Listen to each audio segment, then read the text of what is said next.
Hello, നിങ്ങൾക്കെല്ലാവർക്കും Shiny Xavier YouTube പേജിലേക്ക് ഒത്തിരി സ്നേഹത്തോടെ സ്വാഗതം. നമ്മളെല്ലാവരും പുതിയൊരു വർഷത്തിനെ വരവേൽക്കാനായിട്ട് കാത്തിരിക്കുന്ന ഈ സമയത്ത് നമുക്കൊരു മധുരമായാലോ? ഇതുവരെ ഞാനൊരു പായസത്തിൻ്റെ റെസിപ്പി തന്നില്ല അല്ലേ? കേക്കിൻ്റെയൊക്കെ തന്നു. അപ്പോൾ ഇന്ന് നമുക്കൊരു അരിപ്പായസം ഉണ്ടാക്കാം. അപ്പോൾ ഞാൻ ഇവിടെ എടുത്ത് റെഡിയാക്കി വെച്ചിരിക്കുന്നത് തേങ്ങാ ചിരകിയത്, നെയ്യ്, ഏലക്കാപ്പൊടി, ചുക്കുപൊടി, ചൗവരി, ചമ്പ പച്ചരി, കാഷ്യൂ നട്ട്സ്, ശർക്കര, ഇത്രയും സാധനങ്ങളാണ് കേട്ടോ. ആ കിലോ ചമ്പാവരിയുടെ കണക്കിനാണ്. അപ്പം നിങ്ങൾക്ക് ഇതിൻ്റെ പകുതി മതിയെന്നുണ്ടെന്നുണ്ടെന്നുണ്ടെങ്കിൽ, അല്ലെ 1/3 മതിയെന്നുണ്ടെന്നുണ്ടെങ്കിൽ ആ 1/3 കണക്കിന് ഇതെല്ലാം അങ്ങ് എടുത്ത് വെച്ചാൽ മതി. പിന്നെ കാഷ്യൂ നട്ട്സൊക്കെ നിങ്ങളുടെ ഇഷ്ടം പോലെ കൂട്ടുകയോ കുറയ്ക്കുകയോ ചെയ്യാം, തേങ്ങാക്കൊത്ത് ഒക്കെ. ഞാനിപ്പോൾ എടുത്തു വച്ചിരിക്കുന്ന സാധനങ്ങളുടെ കൂട്ടത്തിൽ തേങ്ങാക്കൊത്തില്ലെങ്കിലും തേങ്ങാക്കൊത്ത് ആവശ്യമുണ്ട് കേട്ടോ. അത് നല്ല ടേസ്റ്റാണ് നെയ്യിൽ വറുത്ത് വരുമ്പോൾ. അപ്പോൾ ഒരു പ്രഷർ കുക്കറിൽ 1/4 ഭാഗം വെള്ളം വെച്ചു. ഞാൻ 1/4 കിലോ അരിയല്ലേ എടുത്തിരിക്കുന്നത്, അപ്പോൾ അതിനനുസരിച്ചുള്ള വെള്ളമാണ് എടുത്തിരിക്കുന്നത്. ഒരു നെകക്കയിലും കൂടുതൽ, അതിൻ്റെ ഒരു ഇരട്ടി വേണം നമുക്ക് വെള്ളം. പിന്നെ വേറെ കുറച്ച് വെള്ളം തിളപ്പിച്ച് വെച്ചേക്കുകയും വേണം റെഡിയായിട്ട്. കാരണം നമുക്ക് ചിലപ്പോൾ ഓരോ അരിയുടെ അനുസരിച്ച് നമുക്ക് വേവ് ചിലപ്പോൾ കൂടുതലായിരിക്കും, കുറവായിരിക്കും. ഞാനിപ്പോൾ എന്തായാലും പ്രഷർ കുക്കറിൽ ഒരു വിസിൽ ഒന്ന് കേൾപ്പിക്കാൻ പോവാണ്. അപ്പം അത് കഴിഞ്ഞിട്ട് ഞാൻ നിങ്ങളെ കാണിക്കാം. അപ്പം നമുക്ക് ആ സമയം കൊണ്ട്, ആ ചോറ് വേവുന്ന സമയം കൊണ്ട് നമുക്ക് വേറെ ഒരു പാത്രം വെച്ചിട്ട് ഈ ശർക്കരയൊന്ന് ഉരുക്കണം. വളരെ കുറച്ച് വെള്ളം ഒഴിച്ചാൽ മതി കേട്ടോ. ഞാനിപ്പോൾ 1/4 കിലോ അരിക്ക് എടുത്തിരിക്കുന്നത് 1/2 കിലോ ശർക്കരയാണ്. അപ്പോൾ ആ 1/2 കിലോ ശർക്കരയ്ക്ക് 1/2 കപ്പ് വെള്ളമേ ഞാൻ ഒഴിച്ചിട്ടുള്ളൂ. അതിൽ കൂടുതൽ വെള്ളം ഒഴിച്ചു കഴിഞ്ഞാൽ പിന്നെ നമ്മൾ ആ വെള്ളം വറ്റാനായിട്ട് കാത്തിരിക്കണം. അതുകൊണ്ട് 1/2 കപ്പ് വെള്ളത്തിൽ കൂടുതൽ വേണ്ട കേട്ടോ. ഇപ്പം ദേ നമ്മുടെ ഒരു വിസിൽ കേട്ട് കഴിഞ്ഞ് കഴിഞ്ഞപ്പോൾ നമ്മുടെ പ്രഷർ കുക്കർ ഒന്ന് തുറന്ന് നോക്കിയപ്പം അധികം ആയിട്ടില്ല. നമുക്ക് ചോറിനാവുന്നത് പോലെ ആയാൽ പോരല്ലോ, കുറച്ചും കൂടെ നമുക്ക് വേവ് വേണ്ടേ. ഒന്ന് ഉടഞ്ഞ് ഒരിച്ചിരൊരു കൊഴുപ്പൊക്കെ കിട്ടണം എന്നുണ്ടെങ്കിൽ അരി ഇടിച്ചിലൂടെ ഒന്ന് വേവണം. അപ്പം കുറച്ചുകൂടെ ഞാൻ പ്രഷർ കുക്കറിൽ വെച്ചിട്ടുണ്ട്. ഇപ്പോഴും നമ്മുടെ ശർക്കര ഉരുകി തീർന്നിട്ടില്ല. അപ്പം അതിൻ്റെ അടിയിൽ ഒരുപാട് മണ്ണും അഴുക്കുമൊക്കെ കാണും. അതൊക്കെ അപ്പം നമ്മളിത് ചൂട് ഫുള്ള് പോയി കഴിഞ്ഞിട്ടേ അരിക്കാവുള്ളൂ കേട്ടോ. എന്നാലും ഒരു സ്റ്റീൽ അരിപ്പിൽ തന്നെ അരിക്കുന്നതാണ് നല്ലത്. അപ്പം നമുക്ക് വേറെ ഒരു പാനിൽ 1 ടേബിൾ സ്പൂൺ നെയ്യ് എടുക്കാം. എണ്ണയിൽ വറക്കല്ലേ. അപ്പം നെയ്യിൽ തന്നെ എടുത്തിട്ട് നമുക്കൊരു 1/4 ഭാഗം തേങ്ങയുടെ ഒരു 1/4 ഭാഗം തേങ്ങാക്കൊത്ത്, അത് വേണമെന്നുണ്ടെങ്കിൽ നിങ്ങൾക്ക് വലിയ താല്പര്യമില്ലെങ്കിൽ ഒഴിവാക്കുകയും ചെയ്യാം. പക്ഷേ തേങ്ങാക്കൊത്ത് നെയ്യിൽ വറുത്ത് വരുമ്പോൾ ഉള്ള ഒരു ടേസ്റ്റ് നിങ്ങൾക്കറിയാമല്ലോ. പക്ഷേ എന്നാലും തേങ്ങ എല്ലാവർക്കും ഇഷ്ടമല്ലാത്തവരുമുണ്ട്. അതുകൊണ്ട് അത് നിങ്ങളുടെ ഓപ്ഷനാണ്. അപ്പോൾ ഇത്രയൊന്ന് മൂപ്പിക്കുക.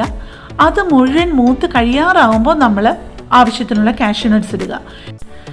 അത് നമ്മളുടെ ഇഷ്ടം പോലെയാണ്. 1/4 കപ്പ് തൊട്ട് 1/2 കപ്പ് വരെയാവാം. ഞാൻ ഏതാണ്ട് 1/2 കപ്പ് തന്നെ ഇട്ടിട്ടുണ്ട് കേട്ടോ. അപ്പം നമ്മുടെ കാഷ്യൂ നട്ട്സും തേങ്ങാക്കൊത്തും വറുത്ത് റെഡി ആയിട്ടുണ്ട്. അതിൻ്റെ ബാക്കി വരുന്ന എണ്ണ അവിടെ തന്നെ ഇരിക്കട്ടെ. നമുക്ക് പായസത്തിലോട്ട് ഒഴിക്കാൻ എടുക്കാം കേട്ടോ. എല്ലാമായി കഴിയുമ്പോഴത്തേക്ക് ആ ബാക്കി വന്ന നെയ്യ് നമുക്ക് പായസത്തിലോട്ട് ഒഴിക്കാം. അപ്പോൾ ദേ വീണ്ടും പ്രഷർ കുക്കർ നമുക്ക് തുറന്ന് നോക്കാം. നല്ല പാകമായിട്ടുണ്ട്. നമ്മൾ അരിയുടെ വേവ് എപ്പോഴും ശ്രദ്ധിച്ചോണേ. പെട്ടെന്ന് വേവുന്ന അരിയാണെന്നുണ്ടെങ്കിൽ തുറന്നിട്ട് തന്നെ വേവിക്കണം. നമ്മൾ പ്രഷർ കുക്കർ ഉപയോഗിക്കേണ്ട ആവശ്യമില്ല അങ്ങനെയാണെന്നുണ്ടെന്നുണ്ടെങ്കിൽ, അല്ലെങ്കിൽ തീരെ അങ്ങ് ഉടഞ്ഞു പോവും. അപ്പോൾ ദേ ഇപ്പം നമ്മൾ അതിലേക്ക് 3 ടേബിൾ സ്പൂൺ ചൗവരി കുറച്ച് നേരം കുതിർത്ത് നന്നായിട്ട് കഴുകിയത് ഇതിൻ്റെ കൂടെ ഇട്ട് കുറച്ച് നേരം കൂടെ, ഫ്ലെയിമൊന്നും ഓണാക്കുന്നില്ല. പ്രഷർ കുക്കറിൽ നല്ല ചൂടായിട്ടിരിക്കുകയല്ലേ അരി. അപ്പോൾ അതിനകത്തോട്ടിട്ട് ആ വെയിറ്റ് വിട്ട് വെറുതെ അങ്ങ് വെച്ചിരുന്നാൽ മതി. അപ്പം അതിൽ തന്നെ കിടന്ന് കുതിർത്ത് വെച്ചതും കൂടെ ആയതുകൊണ്ട് വെന്തോളും. ഇപ്പം നമ്മളിതേ ഉരുക്കി തണുത്ത ശർക്കര അരിച്ചു മാറ്റുവാണേ. ഇപ്പം നമ്മുടെ അരിയും അതിൻ്റെ കൂടെ നമ്മളിട്ട ചവരിയൊക്കെ നന്നായിട്ട് വെന്ത് പാകമായിട്ട് വന്നിട്ടുണ്ട്. ഇനി നമുക്ക് ഉരുക്കി അരിച്ചു വെച്ചിരിക്കുന്ന ശർക്കര പാനി അതിലോട്ട് ചേർക്കാം. പിന്നെ നമ്മൾ ഉടനെ അങ്ങ് തേങ്ങാപ്പാൽ ചേർക്കാൻ പോകാതെ നമ്മൾ അതിനകത്തത് ആ അരിയും ചവരിയും ശർക്കരയും കൂടെയുള്ള ആ ഒരു മിക്സ് ആ പ്രഷർ കുക്കറിൽ അല്ലെന്നുണ്ടെങ്കിൽ നമ്മൾ ഉണ്ടാക്കുന്ന പാത്രത്തിൽ തന്നെ വെച്ച് കുറച്ച് നേരം ഒന്ന് അതെല്ലാം കൂടി ഒന്ന് നന്നായിട്ടൊന്ന് യോജിക്കണം. ഇതെല്ലാം കൂടെ നന്നായിട്ടൊന്ന് യോജിച്ച് കഴിയുമ്പോഴേ നമ്മൾ 3-ാം പാൽ എടുത്തെങ്കിൽ 3-ാം പാലും അല്ലെങ്കിൽ 2-ാം പാൽ ചേർക്കേണ്ടതുള്ളൂ കേട്ടോ. ഞാനിപ്പോൾ ചേർക്കുന്നത് 2-ാം പാലും 3-ാം പാലും ഒന്നിച്ചങ്ങ് ചേർക്കുക കേട്ടോ. എന്നിട്ട് ഇനി ഇത് തിളച്ച് നമ്മുടെ പരുവത്തിന് ഒന്ന് കുറുകി വരണം. നിങ്ങൾക്കറിയാമല്ലോ പായസമൊക്കെ ഇത് തണുത്ത് വരുമ്പോഴത്തേക്ക് വീണ്ടും നല്ല കട്ടിയാവും. അതുകൊണ്ട് അതും കൂടെ മനസ്സിൽ വെച്ചിട്ട് വേണം നമ്മൾ എന്തുമാത്രം അത് വറ്റിക്കണം എന്നുള്ളത് തീരുമാനിക്കാനായിട്ട്.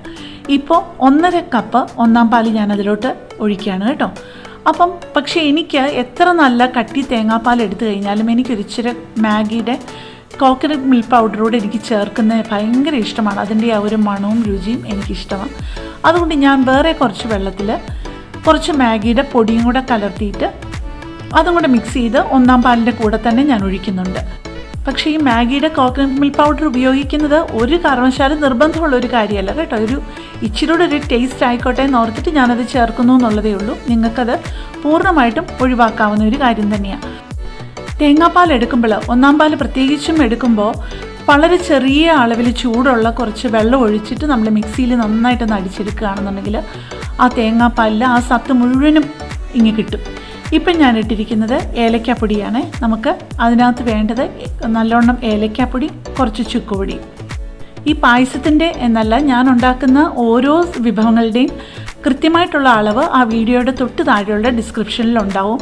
അത് നിങ്ങൾ ശ്രദ്ധിച്ച് നോക്കിയിട്ട് ചെയ്യണേ. ഇപ്പം ദേ ചേർക്കുന്നത് വളരെ ചെറിയ അളവിൽ കുറച്ച് ഉപ്പാണ് കേട്ടോ. 1/4 ടീസ്പൂണിൻ്റെ പകുതി, അതായത് 1/8 ടീസ്പൂൺ അത്രയുമേ ഞാൻ ഉപ്പ് ചേർത്തിട്ടുള്ളൂ. പക്ഷേ ആ മധുരവും ഒക്കെ കൂടെ വരുമ്പോഴത്തേക്ക് ഒരു ഇച്ചിരി ഉപ്പും കൂടെ ഉണ്ടെങ്കിൽ ആ പായസത്തിൻ്റെ ടേസ്റ്റ് ഇരട്ടിയാവും കേട്ടോ.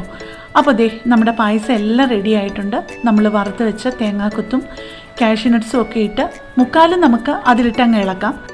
കുറച്ച് മാറ്റി വെച്ച് കഴിഞ്ഞാൽ നമ്മൾ സെർവ് ചെയ്യുന്ന ആ പാത്രത്തിലോട്ട് അതിൻ്റെ മുകളിൽ വേറെ ഡെക്കറേറ്റ് ചെയ്യാനായിട്ട് മുകളിൽ കാണത്തക്കവണ്ണം ഭംഗിക്ക് വേണ്ടി കുറച്ചിടുകയും ചെയ്യാം. അപ്പോൾ നിങ്ങൾക്ക് എല്ലാവർക്കും വീഡിയോ ഇഷ്ടപ്പെട്ടു എന്ന് വിശ്വസിക്കുന്നു. അപ്പോൾ ഇതുവരെ സബ്സ്ക്രൈബ് ചെയ്ത് സപ്പോർട്ട് ചെയ്ത എല്ലാവർക്കും ഒത്തിരി നന്ദിയുണ്ട്. നമുക്ക് കൂടുതൽ വീഡിയോയുമായിട്ട് അടുത്ത വർഷം കാണാം. എല്ലാവർക്കും നല്ലൊരു വർഷം വീണ്ടും ആശംസിക്കുന്നു. നിങ്ങൾക്ക് എൻ്റെ ഈ ഒരു ചാനൽ പ്രയോജനപ്പെടുന്നു, ഇഷ്ടപ്പെട്ടു എന്നുണ്ടെങ്കിൽ തീർച്ചയായിട്ടും സബ്സ്ക്രൈബ് ചെയ്ത് സപ്പോർട്ട് ചെയ്യണേ. Thank you.